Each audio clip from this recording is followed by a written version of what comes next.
June 14, 2026. High above Rio de Janeiro, two helicopters collide in midair before crashing in a fiery explosion. Nearly 20 electric vehicles parked below erupt into flames within seconds. 6 people lose their lives. Among them is one of the world's most recognizable artists, Oliver Tree, who was in the middle of his biggest world tour.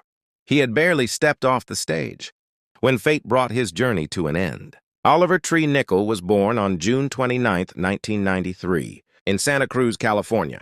From an early age, he was different. He began learning piano at just 3 years old, started writing songs at 4, and by the age of 6 had already imagined an entire album. Talent came naturally. Success did not. He studied business for 2 years at a university in San Francisco, but music never stopped calling him. His first live performances were with a ska band called Irony, while at night he produced dubstep under the name Tree, spending years performing in small clubs and building his sound from the ground up. In 2013, Oliver released his first EP, Demons, but everything changed in 2016. His collaboration with DJ Weathen, When I'm Down, spread across the internet, earning millions of streams and introducing his music to audiences around the world. Just 1 year later, Atlantic Records signed him. The unknown underground producer had officially become a global artist.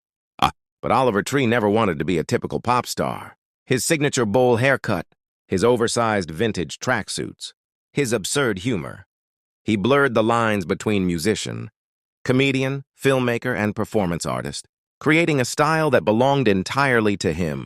Behind the jokes, however, was something much deeper.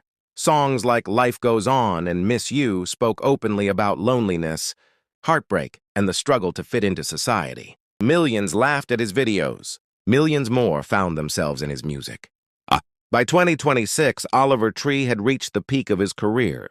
The world's first world tour was set to visit every continent, spanning more than 30 countries and over 70 concerts. After performing in Buenos Aires and São Paulo, he was preparing for another major show in Lisbon. On the morning of June 14th, everything changed.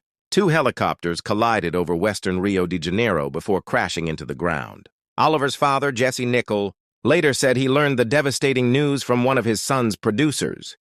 Less than a month earlier, Oliver had casually mentioned his will during an interview. Today, those words carry an entirely different meaning. When the news broke, the world stood still.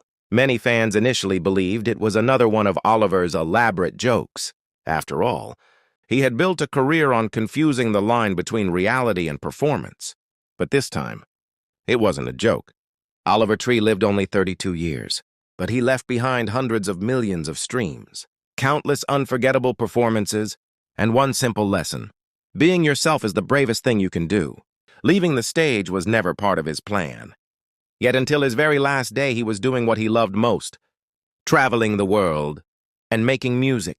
This was his story. This was the story behind Oliver Tree.